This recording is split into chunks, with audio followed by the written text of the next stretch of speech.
Assalamualaikum warahmatullahi wabarakatuh. Waalaikumsalam warahmatullahi wabarakatuh. Selamat pagi.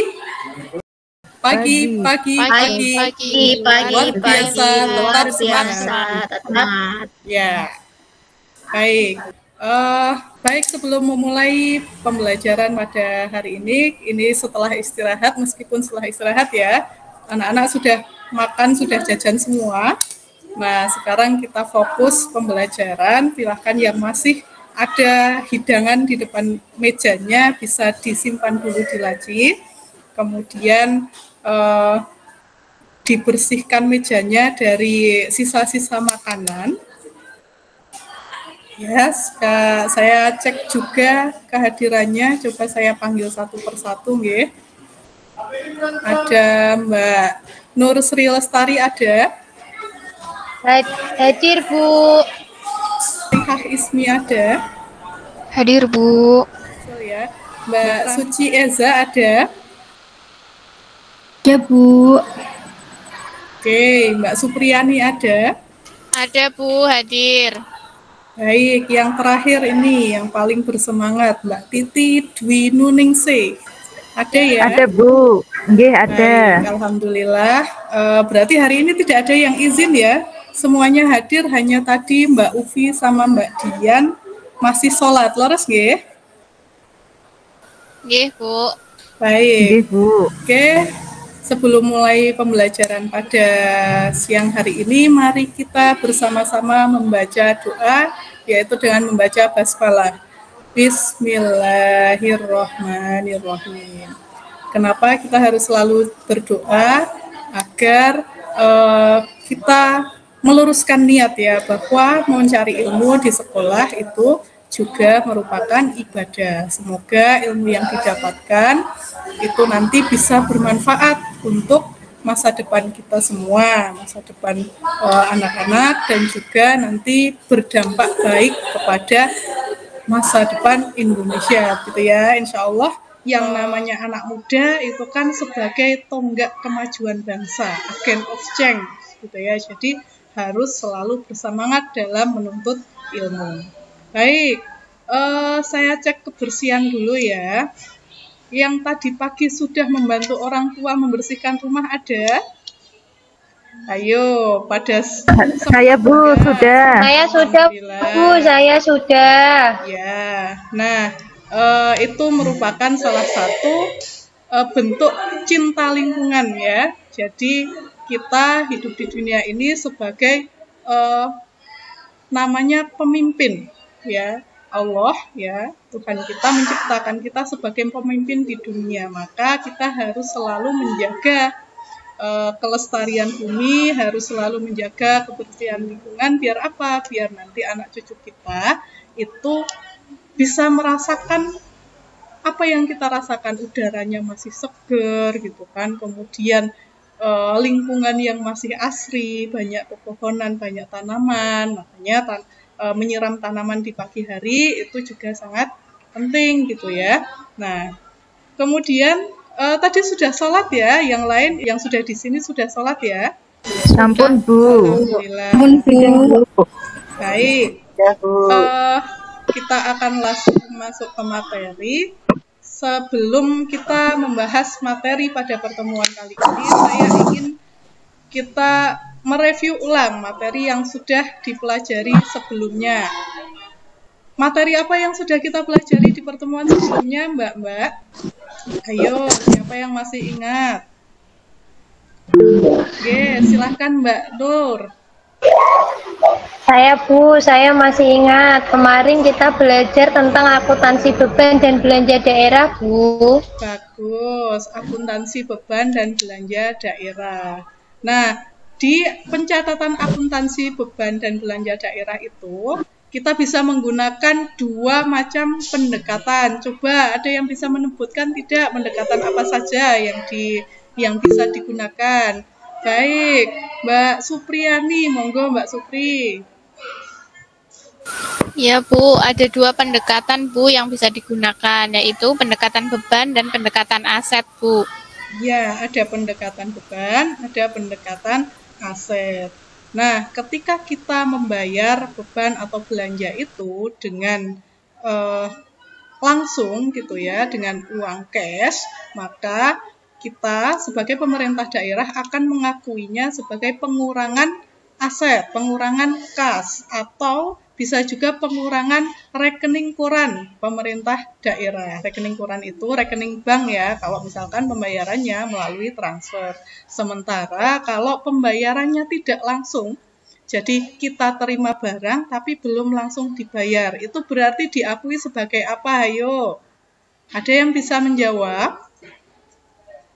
Ini tidak jauh beda dengan akuntansi di perusahaan ya. Nah, silahkan Mbak Suci Eza. Saya Bu, berarti itu utang nih Bu. Ya, benar sekali, utang atau kewajiban daerah. Nah, pada kesempatan kali ini, pada pertemuan kali ini, kita akan membahas tentang kewajiban daerah, ya, kewajiban daerah atau utang daerah yang timbul karena transaksi sebelumnya belum selesai atau belum dilunasi, gitu ya. Kenapa kita belajar tentang akuntansi pemerintah daerah, utamanya di kewajiban daerah ini? Nah, kita sering ya melihat di televisi itu ada kasus pejabat menggelapkan uang negara.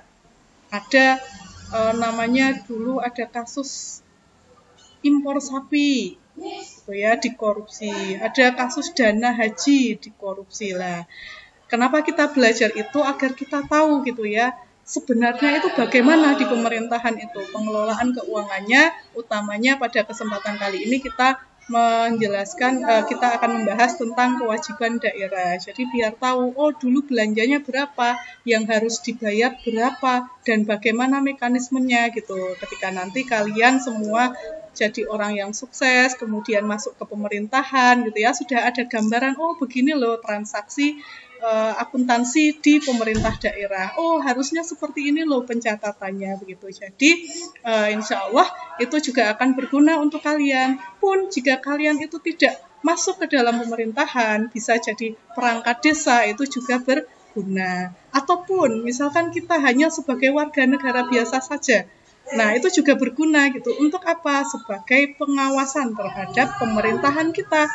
Pengawasan apa? Pengawasan agar pemerintah itu bekerja sebagaimana mestinya. Ya, kan laporan penggunaan APBD, APBN itu biasanya kan di-share ya di website-website resmi pemerintah. Kita bisa lihat, kita pelajari, oh ini wajar atau tidak. Oh, ini ada penggelapan atau tidak, ada korupsi atau tidak. Nah, kita bisa tahu dari situ. Itu sebagai bentuk kepedulian kita terhadap negara Indonesia.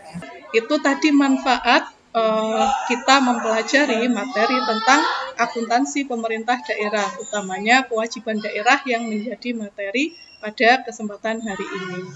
Itu nggih.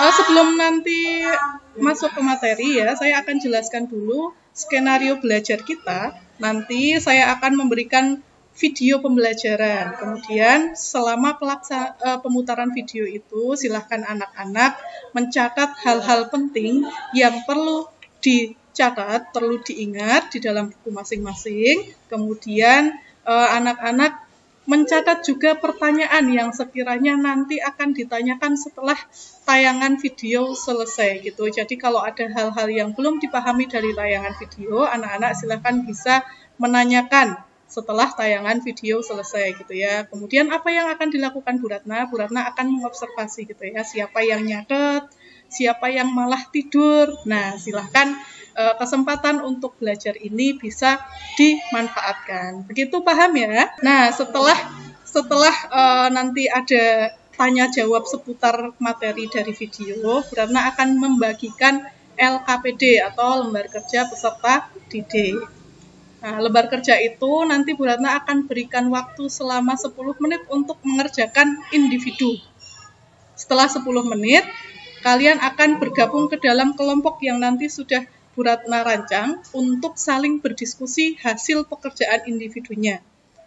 Ya, setelah itu nanti dari masing-masing kelompok bisa mempresentasikan hasil diskusinya. Jadi di sini nama metode yang kita gunakan adalah team aside individualization. Ini adalah metode di mana menggabungkan pembelajaran individu kemudian dipadu dengan pembelajaran kelompok. Biar apa? Biar Bu Ratna bisa menilai gitu ya, kemampuan individu kalian seperti apa, kemudian apakah meningkat atau tidak setelah dilakukan diskusi kelompok. Nah, sehingga nanti hasil dari presentasi dari masing-masing kelompok, semoga semua kelompok mendapatkan jawaban yang benar begitu ya. Jadi kita bisa mengambil kesimpulan bersama terkait dengan materi tentang kewajiban daerah ini.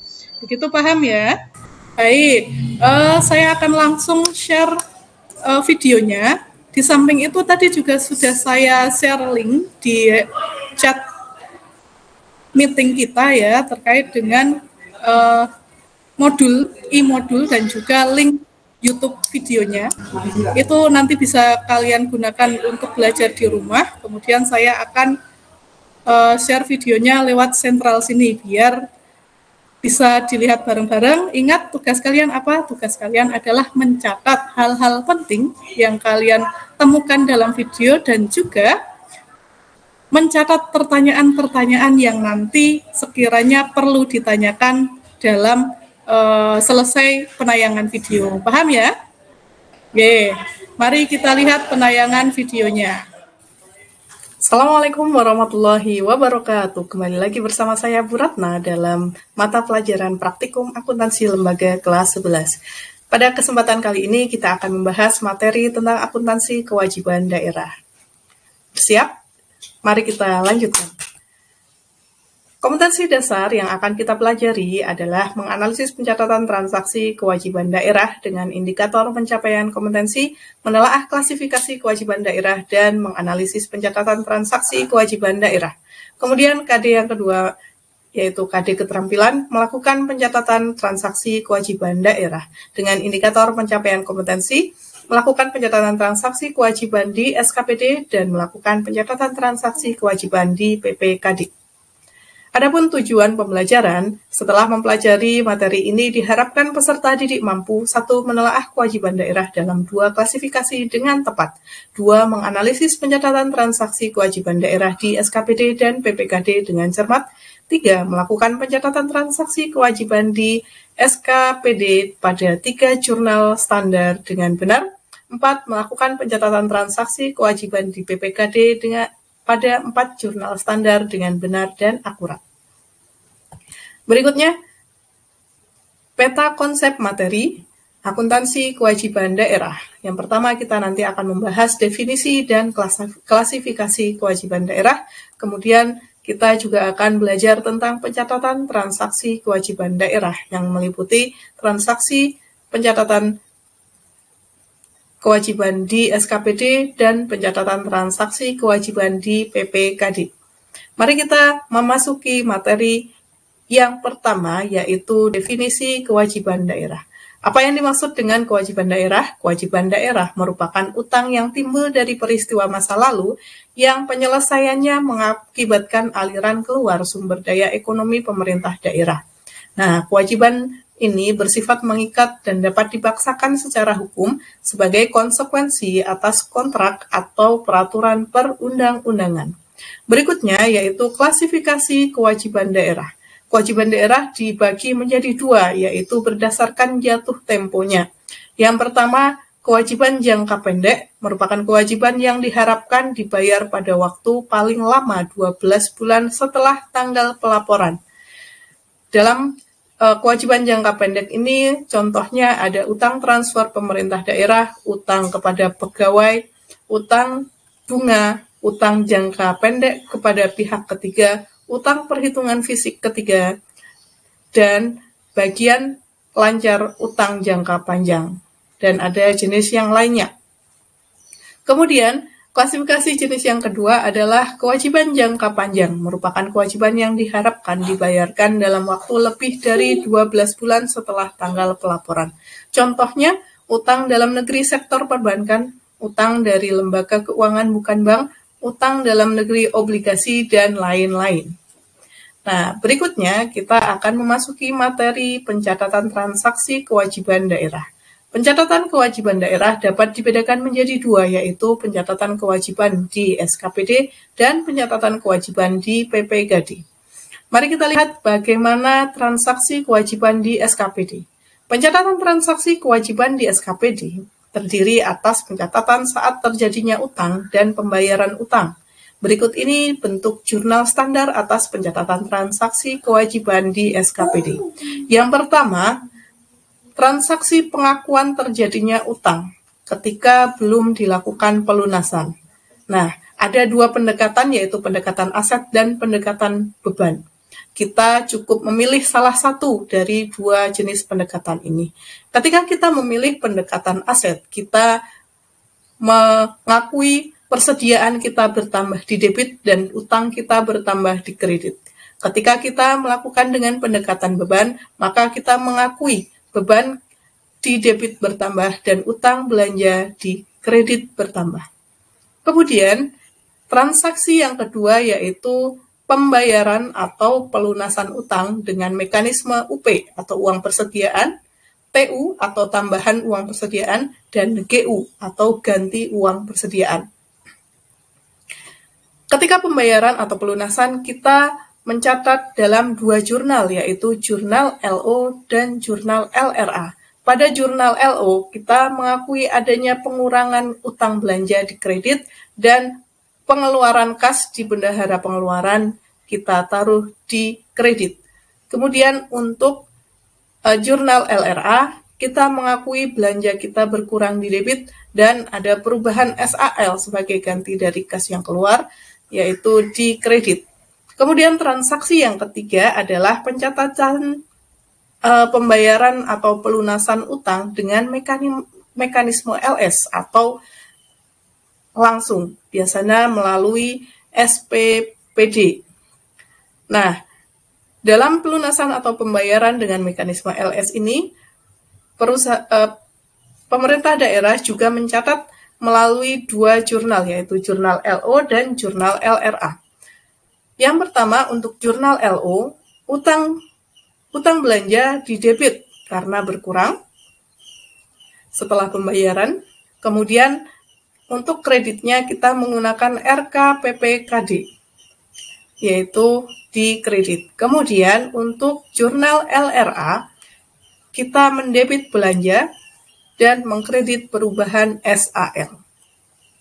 Nah, untuk lebih memahami materi tentang pencatatan jurnal standar di SKPD untuk materi akuntansi kewajiban daerah, mari kita lihat contoh kasus berikut. Contoh kasus yang pertama tentang transaksi kewajiban SKPD. Pada tanggal 9 April 2021, SKPD Dinas Pendidikan menerima alat tulis kantor dari supplier senilai Rp5 juta yang dibuktikan dengan berita acara serah terima barang, tetapi barang tersebut belum dibayar. Perintahnya, analisis transaksi di atas, kemudian buatlah pencatatan pada jurnal LO dan jurnal LRA yang diperlukan. Nah, mari kita ingat jurnal standar yang sebelumnya sudah kita pelajari, bahwa ketika kita melakukan pencatatan penerimaan barang, yang dicatat adalah kita mencatat di jurnal LO saja dan belum perlu mencatat di jurnal LRA atau jurnal pelaksanaan anggaran karena belum ada aliran kas yang keluar atau masuk. Maka kita buat jurnal finansial atau jurnal LO tanggal 9 April 2021. Jika kita menggunakan pendekatan beban, maka di debit beban ATK senilai 5 juta dan kreditnya utang belanja bahan habis pakai di kredit 5 juta. Kemudian ketika kita menggunakan pendekatan aset, kita mengakui persediaan ATK bertambah di debit 5 juta dan utang belanja bahan habis pakai di kredit 5 juta rupiah. Nah, karena tidak ada jurnal LRA yang perlu dibuat oleh SKPD, maka kita tidak perlu memasukkan transaksi ini ke dalam jurnal LRA. Contoh kasus yang kedua adalah pada tanggal 11 April 2021, SKPD Dinas Pendidikan membayar alat tulis kantor atas penerimaan ATK sebelumnya yaitu tanggal 9 April 2021 senilai 5 juta dengan menggunakan mekanisme UP atau uang persediaan. Perintahnya, analisis transaksi di atas kemudian buatlah pencatatan pada jurnal LO dan jurnal LRA yang diperlukan. Nah, dalam transaksi ini kita atau SKPD Dinas Pendidikan melakukan pembayaran atas transaksi sebelumnya.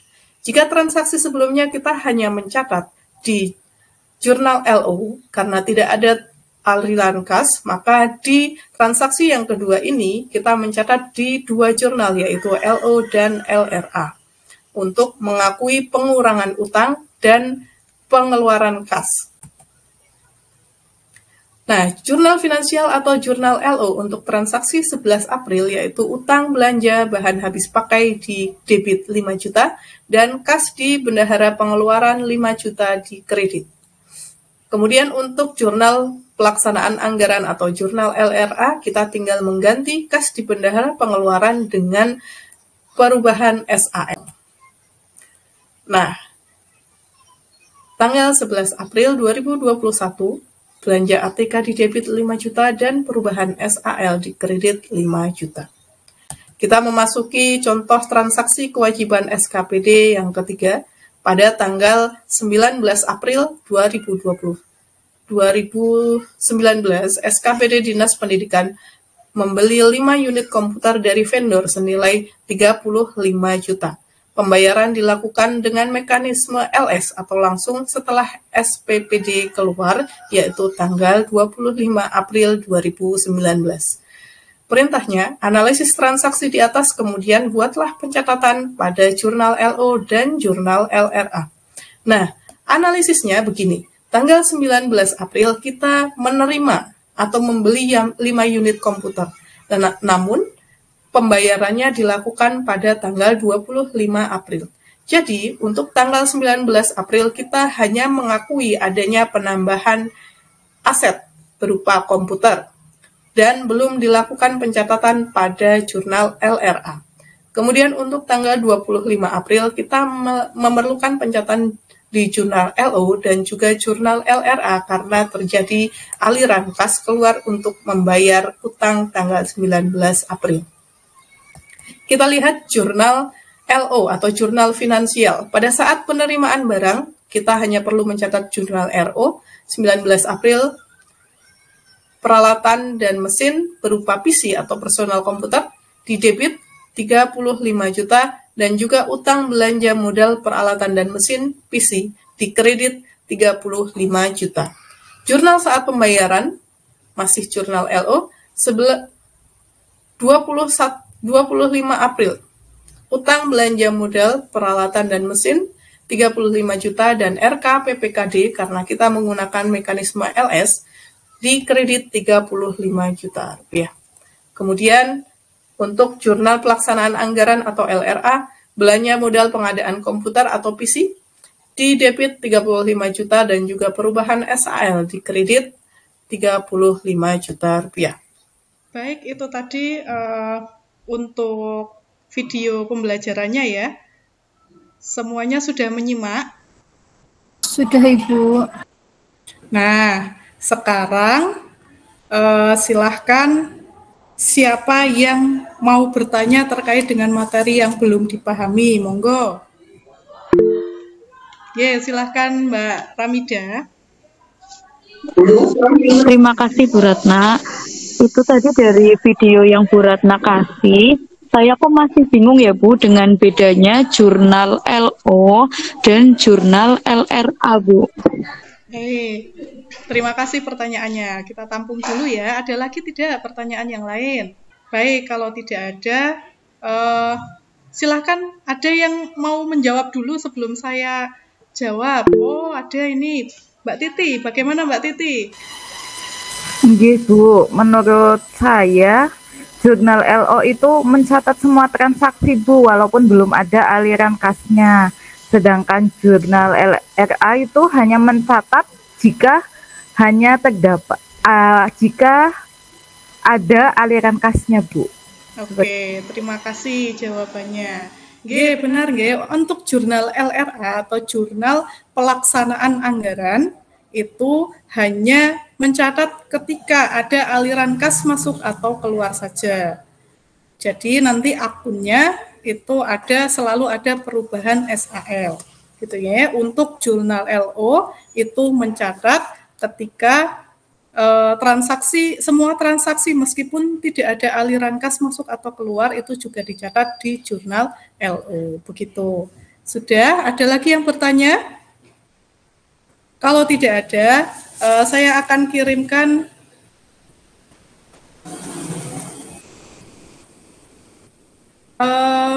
LKPD ya, LKPD. Nanti silahkan kalian mengerjakan secara individu, kemudian 10 menit ya, 10 menit silahkan mengerjakan secara individu, kemudian nanti setelah 10 menit kalian membentuk kelompok. Nanti kelompoknya Ibu bagi menjadi 3. Kelompok pertama ada Mbak Supriyani, Mbak Suci Eza, dan Mbak Renita. Kemudian kelompok yang kedua ada Mbak Ufi, kemudian Mbak Dian, Mbak Titi, dan Mbak Farihah. Kemudian kelompok yang ketiga ada Mbak Nur, Mbak Ramida, dan Mbak Asifa. Nah, sudah dapat kelompok semua ya? Baik. Sudah, Bu. Link dari LKPD online-nya sudah saya share di chat meeting. Silahkan bisa dikerjakan. Saya berikan waktu 10 menit untuk mengerjakan individu. Kemudian nanti setelah 10 menit silahkan berkelompok diskusi ya, saling mencocokkan jawaban satu dengan yang lain sesuai dengan kelompoknya 1, 2, dan 3. Monggo, saya kasih waktu 10 menit. Jika ada yang ditanyakan, bisa langsung ditanyakan ke Bu Ratna saja. Nah, LKPD-nya seperti ini ya. Nanti kalian isi bagian hari dan tanggal. Ditulis hari ini, hari Selasa, tanggal 4 Oktober 2022. Kemudian di bagian kolom nama, sudah terlihat ya, di bagian kolom nama, diisi nama kalian, kemudian kelas dan nomor absen juga diisi. Nah, setelah itu dibaca ke bagian bawah, ada alat dan bahan yang harus disiapkan, semuanya sudah membawa kalkulator, ya. Kemudian petunjuk umum bisa dibaca, kemudian ada skenario. Nah, di sini ini soalnya, silahkan nanti dianalisis. Pertama apa yang harus dilakukan? Yang pertama adalah analisis transaksi yang merupakan kewajiban daerah di SKPD. Nah, ini yang dicatat di SKPD yang mana gitu, karena tidak semua dicatat di SKPD dari 10 transaksi ini. Kemudian nanti silakan yang kedua, entry hasil analisis ke dalam jurnal finansial atau LO. Yang ketiga, entry ke dalam jurnal pelaksanaan anggaran atau LRA. Nah, silakan nanti langsung dituliskan nominalnya ke dalam kolom-kolom yang sudah disediakan dalam poin hasil kerja itu, gitu ya. Selain kalian mengisi LKPD, ya nanti hasil diskusi kelompoknya juga saya minta untuk dikumpulkan secara kelompok gitu. Jadi kalau LKPD ini nanti penilaian individu, nanti yang setelah 10 menit ini selesai ya, kalian saling diskusi dengan kelompoknya, kemudian hasil kelompoknya juga dituliskan biar ketika presentasi kalian punya bahan gitu ya. Karena kalau LKPD ini setelah dikirim ke email saya, kalian sudah tidak bisa membuka lagi jawabannya seperti apa yang tadi begitu. Oke, silahkan waktunya kurang 2 menit lagi, monggo dikerjakan, diselesaikan untuk individunya. Setelah ini kita akan lanjutkan dengan diskusi kelompok. Oke, cukup untuk pekerjaan individunya. Silahkan sekarang bergabung dengan kelompok masing-masing. Ya, kelompok 1 Mbak Supri, Mbak Suci, Mbak Renita, silahkan bisa berdiskusi. Saya berikan waktu lebih sedikit ya, 5 menit cukup ya untuk mencocokkan jawaban dan saling mengoreksi. Kemudian kelompok 2, Mbak Ufi, Mbak Dian, Mbak Titi, dan Mbak Farihah. Kemudian kelompok yang ketiga, Mbak Nur, Mbak Ramida, dan Mbak Azifah. Monggo, bisa saling berdiskusi. Nanti kalau ada yang tidak bisa saling dibantu. Kemudian kalau misalkan seluruh anggota kelompok tidak bisa bertanya kepada Bu Ratna. Monggo, saya berikan waktu.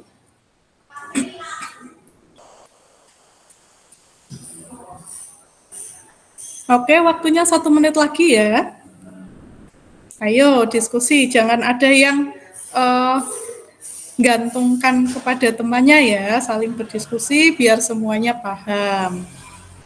Saya yakin di kelompok itu ada yang yang sudah lebih paham, ada yang belum paham. Nah, silakan temannya yang belum paham dibantu biar mendapatkan pengetahuan yang sama gitu ya.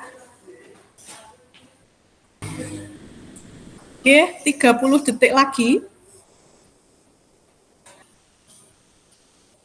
Baik, waktunya sudah habis. Semuanya sudah selesai ya? Kelompoknya Mbak Supri sudah selesai? Sudah, Bu. Alhamdulillah. Kelompoknya Mbak Ufi sudah selesai, Mbak Ufi, Mbak Dian. Mbak Titi juga? Sudah, Bu. Alhamdulillah. Sekarang kelompoknya Mbak Nur, Mbak Ramida, sudah selesai atau belum? Sudah selesai, Bu. Nah, alhamdulillah baik. Sekarang saya tawarkan kita akan menampilkan hasil diskusi masing-masing dan saling mengoreksi ya kalau ada kesalahan. Silakan.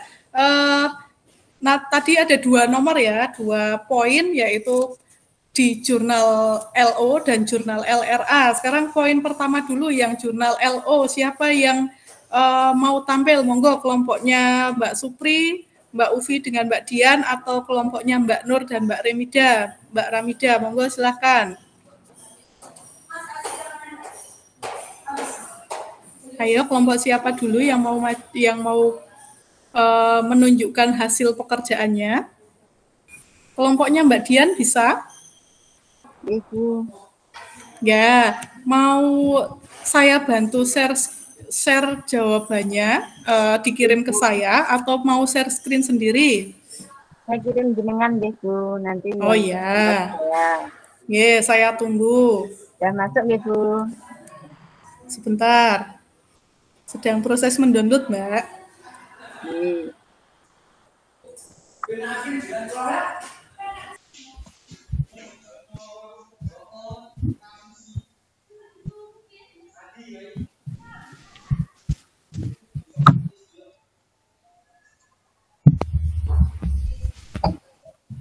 Oh, ini. Yang mewakili presentasi siapa? Mbak Dian, Mbak Titi, apa Mbak Farihah? Saya enggak apa-apa, Bu. Oh, baik. Silahkan Mbak Dian dipresentasikan hasilnya. Ya, ini hasil diskusi dari kelompok kami, pemerintah daerah Kabupaten Temanggung, SKPD Dinas Kearsipan dan Perpustakaan Daerah, buku jurnal finansial atau LO. Nah, pada tanggal 17 Februari, beban jasa kantor antar tagihan telepon debit 3.500.000, untuk kredit utang belanja barang dan jasa 3.500.000. Untuk jumlahnya debit 160.550.000 dan kredit 160.550.000. Itu, Bu, hasil pekerjaan kelompok saya, Bu. Baik, terima kasih Mbak Dian. Ini semuanya urun rembuk ya? Tidak ada yang numpang nama saja? Mboten, Bu. Baik, sekarang silakan kelompok 1 dan kelompok 3 menanggapi hasil diskusi pekerjaan dari kelompok 2. Oh, silakan Mbak Supri, Mbak Supriani, monggo. Ibu, saya mewakili kelompok 1, Bu, mau menanggapi pekerjaan kelompok 2. Monggo, Mbak. Untuk tanggal 17 Agustus 2021, di sini kan SKPD tadi membayar hibah buku, Ibu. Menurut kelompok kami, untuk akun kreditnya bukan perubahan sal, Bu, tapi kas di bendahara pengeluaran, gitu, Bu. Oh, baik. Atas koreksinya. Benar ya? Ya. Benar yang disampaikan sama Mbak Supriani, Mbak Dian dan kelompoknya. Jadi, kalau di dalam jurnal finansial atau jurnal LO, itu pengeluarannya selalu dalam bentuk kas, nggih, kas di bendahara pengeluaran. Sedangkan kalau perubahan SAL itu nanti untuk jurnal pelaksanaan anggaran. Begitu, nggih. Ada lagi yang mau menanggapi atau bertanya? Cukup, nggih? Baik. Sekarang silakan. Kalau yang untuk nomor 2, siapa yang mau menyampaikan kelompok 1 atau kelompok 3? Oh nggih, Mbak Ramida. Monggo Mbak Ramida, mau dibantu kirim ke saya jawabannya atau mau di-share screen sendiri? Terima kasih Bu Ratna. Saya izin untuk dibantu share screen boleh? Oh boleh, dikirimkan ke saya nggih jawabannya. Bu. Saya tunggu.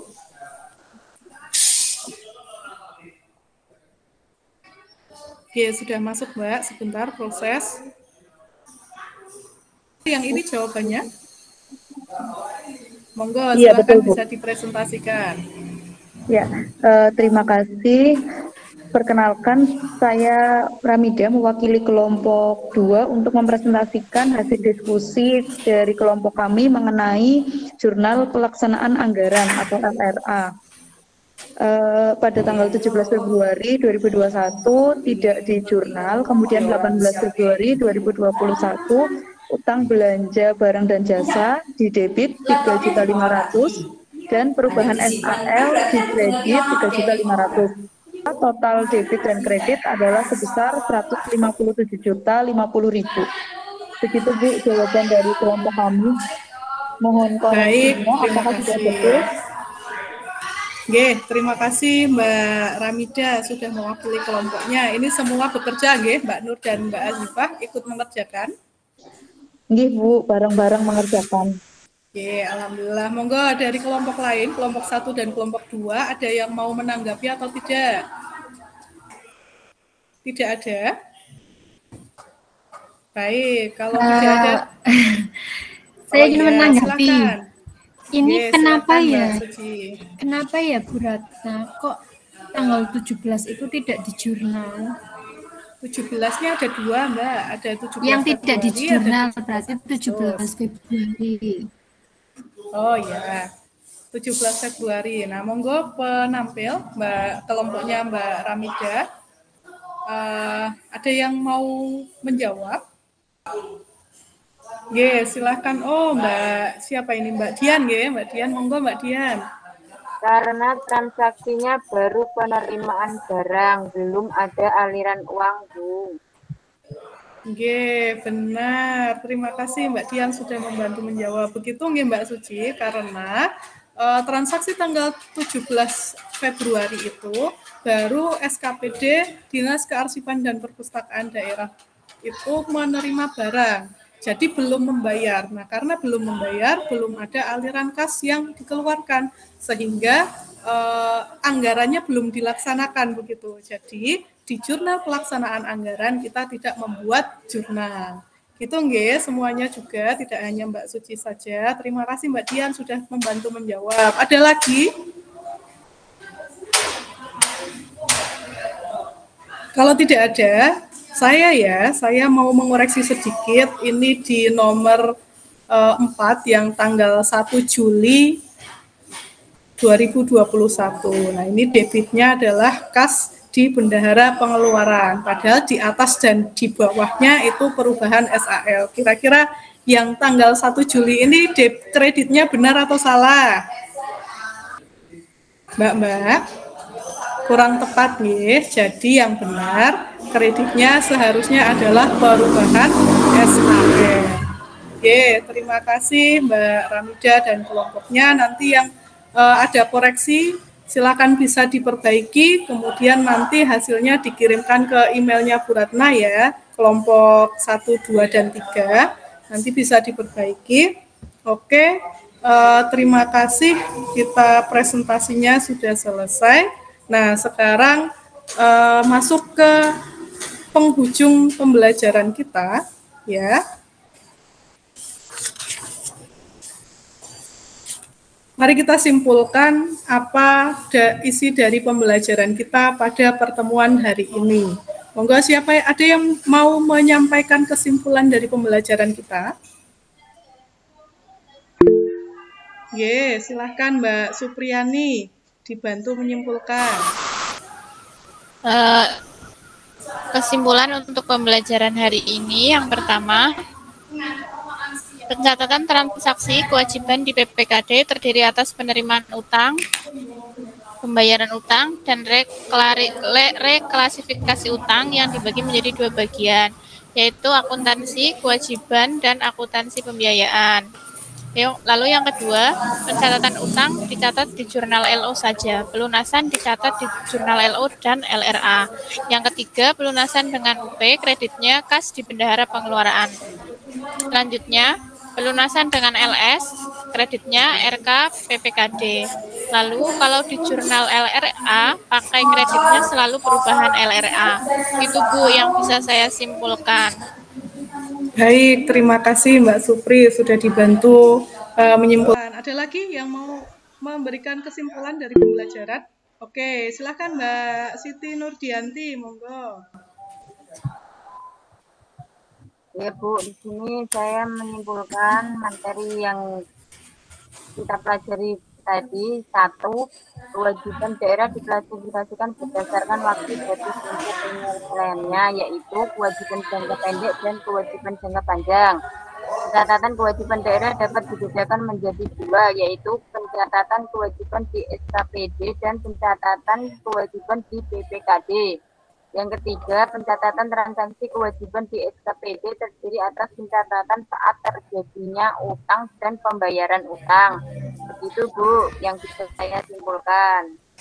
Baik, terima kasih atas kesimpulannya dari Mbak Supri dan Mbak Dian. Yang lainnya mencatat ya, itu tadi materi kita pada hari ini. Sekali lagi, kita butuh belajar akuntansi akuntansi kewajiban daerah dan juga akuntansi daerah secara umum agar selaku warga negara kita bisa mengawasi pelaksanaan pemerintah kita dan juga barangkali besok kita masuk ke dalam pemerintahan kita sudah punya gambaran bagaimana pengelolaan dan pencatatan akuntansi kewajiban daerah dan akuntansi daerah pada umumnya. Gitu nggih. Cukup sekian pembelajaran pada hari ini ya. Kita akan lanjutkan pertemuan berikutnya yaitu pencatatan kewajiban daerah di PPKD. Baik, terima kasih atas partisipasi dari anak-anak semua, atas ketertibannya dari anak-anak semua. Baik, untuk mengakhiri pembelajaran kita pada siang hari ini, saya mau yel-yel sekali lagi ya. Semangat pagi! Pagi. Luar biasa. Ya, meskipun sudah capek, insya Allah nanti setelah pelajaran saya masih ada pembelajaran yang lain ya. Tetap semangat, dijaga semangatnya, dijaga kesehatannya, biar ilmunya masuk secara maksimal. Oke, mari kita akhiri pembelajaran kita pada pertemuan hari ini dengan bersama-sama membaca Alhamdulillah. Alhamdulillahirabbil alamin. Banyak kurangnya saya mohon maaf. Semoga ilmu kita hari ini bermanfaat. Saya akhiri. Assalamualaikum warahmatullahi wabarakatuh. Waalaikumsalam warahmatullahi wabarakatuh.